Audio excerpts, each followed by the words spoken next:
معزز حاضرین اور محترم خواتین، السلام علیکم ورحمۃ اللہ وبرکاتہ۔ احادیث نبویہ میں علی صاحب الصلاۃ والسلام جس معین شخصیت کا ذکر ہے دجال اکبر کے عنوان سے، ابھی اس کا ظہور تو نہیں ہوا، اگرچہ شاید اب زیادہ دور بھی نہیں ہے، لیکن جیسے کہ انگریزی میں کہتے ہیں coming events cast their shadows before, جو آنے والے واقعات ہوتے ہیں مستقبل میں ان کے سائے پہلے سے پڑنے شروع ہو جاتے ہیں۔ تو وہ دجال اکبر کب ظاہر ہوگا، کس شکل میں آئے گا، کہاں سے آئے گا، اس وقت اس سے بحث نہیں ہے، لیکن دجالیت، فتنہ دجال وہ کئی صدیوں سے نہ صرف یہ کہ شروع ہو چکا ہے بلکہ رفتہ رفتہ تدریجاً اس کے سائے گہرے سے گہرے تر ہوتے چلے جا رہے ہیں، اور یہ فتنہ اب میرے نزدیک اپنے آخری مرحلے میں داخل ہو گیا ہے۔ جیسا کہ سب کو معلوم ہے کفر کی بھی بہت سی شکلیں ہیں، بہت سی صورتیں ہیں۔ مثلا حضور کے زمانے میں ایک کفر تھا مشرکین کا، ایک کفر تھا اہل کتاب کا، ایک کفر تھا منافقین کا جو بظاہر مسلمان تھے بباطن کافر تھے۔ اسی طریقے سے شرک کی ہزاروں قسمیں، ہزاروں صورتیں، اس پر بڑی مفصل میری تقاریر موجود ہیں، حقیقت و اقسام شرک، اور اس موضوع پر ان کیسٹ سے اتار کر اب یہ سلسلہ مضامین میثاق میں شائع ہو رہا ہے۔ اسی طریقے سے دجالیت کے بھی بہت سے شیڈز ہیں، بہت سے مراحل ہیں۔ ان میں جو اس کی ایک خاص صورت ہے کہ جو اس کے آخری مرحلے میں سامنے آ رہی ہے، وہ ہے تفریق بین اللہ والرسل، اللہ اور اس کے رسولوں کے درمیان تفریق کرنا۔ اللہ کو مانیں گے لیکن رسول کو نہیں مانیں گے، یا مانیں گے تو اطاعت نہیں کریں گے، اتباع نہیں کریں گے، پیروی نہیں کریں گے۔ اس کے حوالے سے میں نے آج دو آیتیں تو آپ کو سنائی ہیں سورہ نساء کی، آیت نمبر 150، آیت نمبر 151۔ ان کا ترجمہ یہ ہے، ان الذین یکفرون باللہ ورسلہ، یقیناً وہ لوگ جو اللہ اور اس کے رسول کا کفر کرتے ہیں، وَيُرِيدُونَ أَن يُفَرِّقُوا بَيْنَ اللَّهِ وَرُسُلِهِ، اور چاہتے ہیں کہ اللہ اور اس کے رسولوں کے درمیان تفریق پیدا کر دیں، جدائی کر دیں۔ وَيَقُولُونَ، اور یہ کہتے ہیں، نُؤْمِنُ بِبَعْضٍ وَنَكْفُرُ بِبَعْضٍ، ایک کو ہم مانیں گے ایک کو نہیں مانیں گے، ایک کا پر ایمان رکھیں گے ایک کا کفر کریں گے۔ وَيُرِيدُونَ أَن يَتَّخِذُوا بَيْنَ ذَلِكَ سَبِيلًا، اور وہ چاہتے یہ ہیں کہ اس کے بین بین ایک راستہ اختیار کریں۔ اب جو فتویٰ ہے اللہ کا، فرمایا گیا اولئک ھم الکافرون حقا، یہ لوگ کٹر کافر ہیں، چاہے ایمان باللہ کا دعویٰ کریں، چاہے اللہ کی کتاب پر ایمان کا دعویٰ کریں، لیکن اگر رسول کا انکار ہو، رسول کی اطاعت کا انکار ہو، رسول کے اتباع کا انکار ہو تو یہ کفر ہے۔ اولئک ھم الکافرون حقا، جس میں کسی شک و شبہ کی گنجائش نہیں۔ وَأَعْتَدْنَا لِلْكَافِرِينَ عَذَابًا مُهِينًا، اور ایسے کافروں کے لیے ہم نے بہت عبرتناک، اہانت آمیز، ذلت، ذلیل کن، رسوا کن عذاب تیار کر رکھا ہے۔ اس آیت کے بارے میں عام طور پر لوگوں کی جو رائے ہے وہ تفریق بین الرسل والانبیاء، اس کی طرف ذہن جاتا ہے، یعنی رسولوں میں سے بعض کو ماننا بعض کو نہ ماننا، یہ بھی کفر ہے، اور یہ قرآن مجید کے مستقل مضامین میں سے ہے۔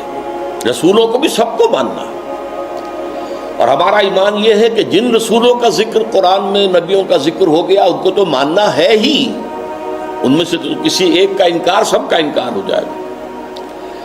اس کے علاوہ بھی ہمیں معلوم ہے کہ دنیا میں اور بہت سے نبی اور رسول آئے ہیں جن کا ذکر قرآن میں نہیں ہے۔ رسولا قد قصصناہم علیک من قبل ورسلا لم نقصصہم علیک، اے نبی ہم نے بہت سے رسول ایسے بھی ہیں جن کا ذکر آپ کے سامنے کیا ہے پہلے، اور ایسے بھی بہت سے جن کا ذکر نہیں کیا، لیکن اجمالاً ہم ان سب پر ایمان رکھتے ہیں، یہ ہمارا عقیدہ ہے۔ تعین کے ساتھ انہی کو مانیں گے جن کا ذکر قرآن میں ہوا ہے۔ تو یہ تفریق بین الرسل کا معاملہ بھی قرآن مجید کا ایک مستقل مضمون ہے، جس کے لیے دو مثالیں میں آپ کے سامنے پیش کرتا ہوں۔ سورہ بقرہ کے آخر میں بھی، جو آخری سے پہلی آیت ہے، لاسٹ بٹ ون، اور سورہ بقرہ میں 16ویں رکوع کے آخر میں بھی یہ مضمون آیا ہے۔ 16ویں رکوع میں فرمایا گیا قولوا آمنا باللہ وما انزل الینا وما انزل الی ابراہیم و اسماعیل و اسحاق و یعقوب والاسباط وما اوتی موسیٰ و عیسیٰ وما اوتی النبیون من ربہم لا نفرق بین احد منہم۔ اے مسلمانوں کہو ہم ایمان لاتے ہیں اللہ پر بھی اور اس پر بھی جو ہم پر نازل کیا گیا، اس پر بھی جو ہم سے پہلے نازل کیا گیا، ابراہیم پر، اسماعیل پر، اسحاق پر، یعقوب پر، ان کی اولاد پر، موسیٰ پر، عیسیٰ پر، اور تمام نبیوں کو جو کچھ دیا گیا ہم اس سب پر ایمان رکھتے ہیں، اور لا نفرق بین احد منہم، ان میں سے کسی کے درمیان تفریق نہیں کرتے، تمام نبیوں کو مانتے ہیں۔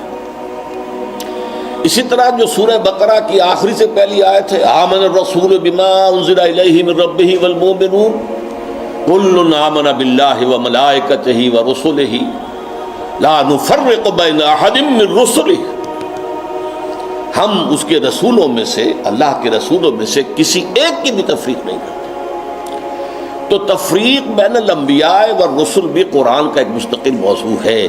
اس مقام پر توجہ کی ضرورت ہے۔ یہاں اصلاً جو بات سامنے آ رہی ہے وہ یہ ہے تفریق بین اللہ والرسل، اللہ اور رسولوں کے درمیان تفریق کر دینا، اللہ کو ماننے کا دعویٰ کرنا لیکن رسولوں کو ماننے سے انکار کر دینا، یا ماننا تو اس کے اتباع اور اس کی اطاعت سے انکار کر دینا۔ یہ در حقیقت ایک اہم ترین جو ہے فتنہ اس وقت جو دجالیت کا سب سے بڑا سیلاب آ رہا ہے، اس کا اصل ہدف یہی ہے، اس کا گول تو یہ ہے کہ اسلامی تہذیب کے جو بچے کھچے اثرات رہ گئے ہیں ان کا صفایا کر دیا جائے، لیکن اس کا حربہ کیا ہے؟ اللہ اور اس کے رسول کے درمیان تفریق۔ اچھا، یہ تفریق جو ہے بین اللہ والرسل، اس کی ایک تاریخ میں آپ کے سامنے پہلے اجمالاً درج کر دوں۔ آغاز اسلام میں سب سے پہلے اس کا اظہار ہوا ہے، مظاہرہ ہوا ہے یہود کی طرف سے۔ ہم اللہ کو مانتے ہیں، یوم آخر کو مانتے ہیں، ہمیں بھی مسلمان مانو، صاحب ایمان تسلیم کرو۔ یہ جو دوسرا رکوع ہے سورہ بقرہ کا، اس میں اگرچہ منافقین کا تذکرہ بھی ہے لیکن یہاں اصلاً یہود کا ذکر ہے۔ وَمِنَ النَّاسِ مَن يَقُولُ آمَنَّا بِاللَّهِ وَبِالْيَوْمِ الْآخِرِ وَمَا هُمْ بِمُؤْمِنِينَ، لوگوں میں سے کچھ ایسے بھی ہیں جو کہتے ہیں ہم ایمان رکھتے ہیں اللہ پر بھی، یوم آخر پر بھی، لیکن وہ ہرگز مومن نہیں ہے۔ یخادعون اللہ والذین آمنوا وما یخدعون الا انفسهم وما یشعرون فی قلوبہم مرض فزادہم اللہ مرضا ولہم عذاب علیم بما کانوا یکسبون۔ یہ لوگ جو ہیں کہہ تو رہے ہیں کہ ہم اللہ کو مانتے ہیں، آخرت کو مانتے ہیں، تو ہمیں مانو، صاحب ایمان مانو، مسلمان تسلیم کرو، لیکن وہ ہرگز مومن نہیں ہے۔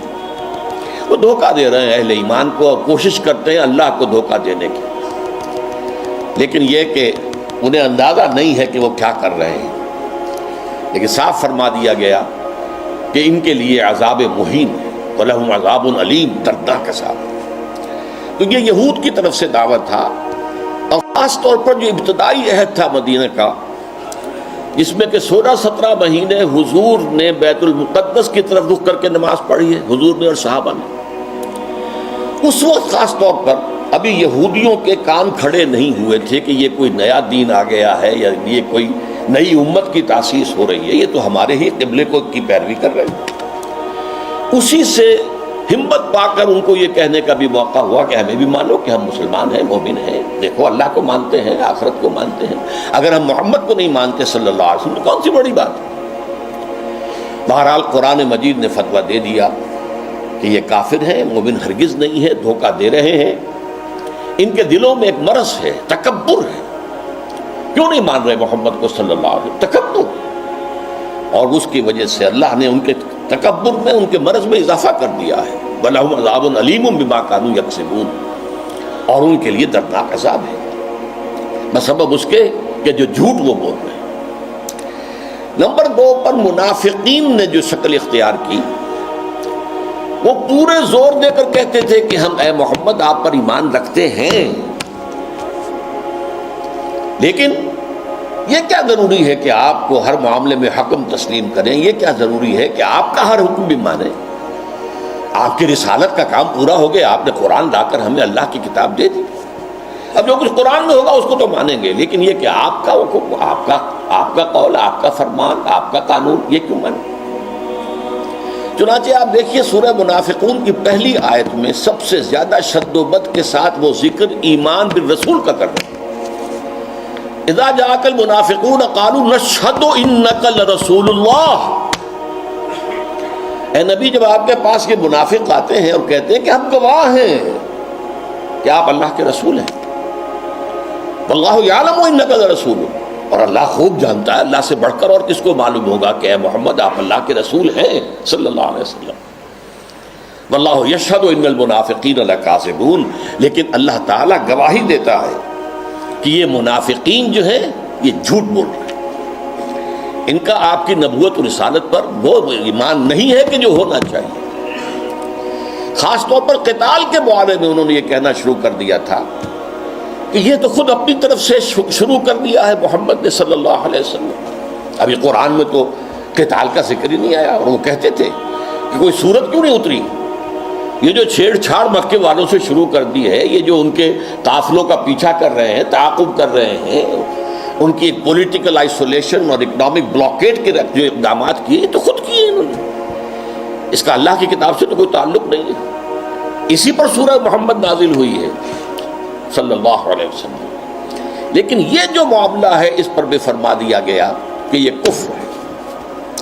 فلا وربک لا یؤمنون حتی یحکموک فیما شجر بینہم، تو نہیں اے محمد صلی اللہ علیہ وسلم، آپ کے رب کی قسم، یہ ہرگز مومن نہیں ہوں گے جب تک کہ ہر اس معاملے میں جو ان کے درمیان آئے آپ کو آخری حکم تسلیم نہ کریں، اور اس کے بعد جو فیصلہ آپ کر دیں اس پر یسلموا تسلیما، اس کو تسلیم کریں جیسے کہ تسلیم کرنے کا حق ہے۔ ثم لا یجدوا فی انفسہم حرجا مما قضیت، پھر وہ اپنے سینوں میں تنگی بھی محسوس نہ کریں آپ کے فیصلے پر، یعنی مان تو لیا ہے لیکن سینے کے اندر تنگی ہو رہی، بات یہ غلط ہی ہے، یہ خام خواہ جبرن ماننی پڑ رہی ہے، کیا کریں، مسلمانوں میں اپنے آپ کو شامل کرانا ہی ہے۔ تو فرمایا کہ اگر یہ اپنے سینوں میں بھی تنگی محسوس کریں گے بظاہر اس قول اور آپ کے فیصلے کو تسلیم کرتے ہوئے، تب بھی یہ مومن نہیں۔ فلا وربک لا یؤمنون حتی یحکموک فیما شجر بینہم ثم لا یجدوا فی انفسہم حرجا مما قضیت ویسلموا تسلیما، یہ صاف فیصلہ ہے قرآن میں۔ وما ارسلنا من رسول الا لیطاع باذن اللہ،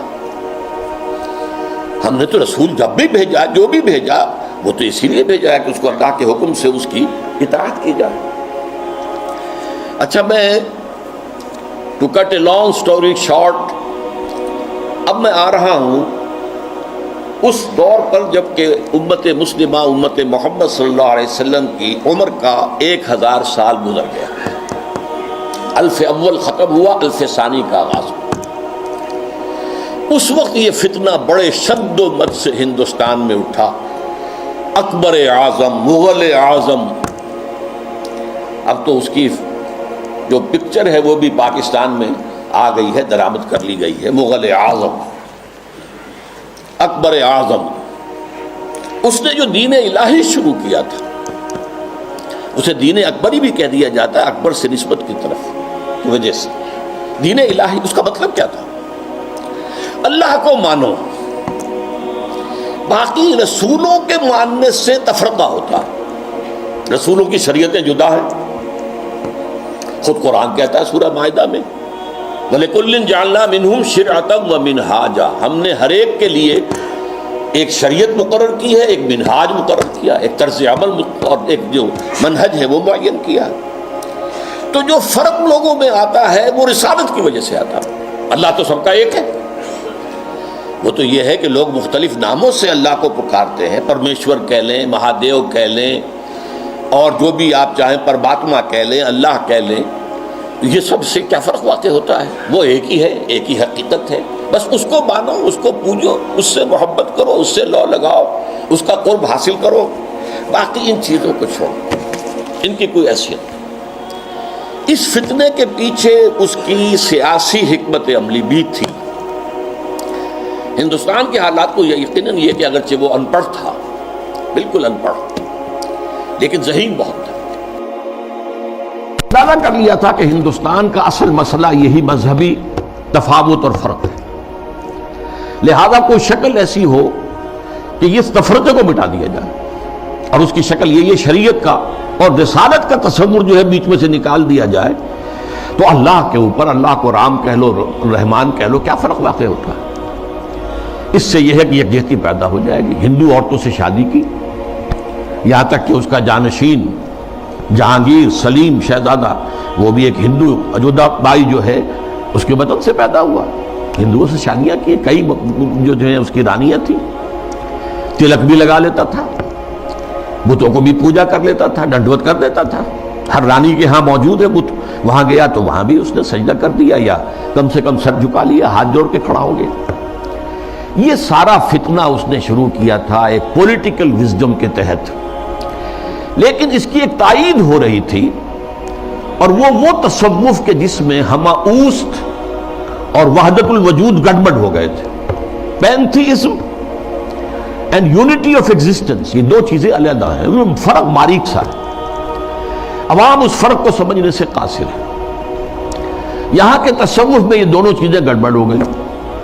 ہمارے ہاں بھی صوفی شاعر نے کہا ہے نا، مسجد مندر ہکڑو نور. یہ سرائے کی علاقے کے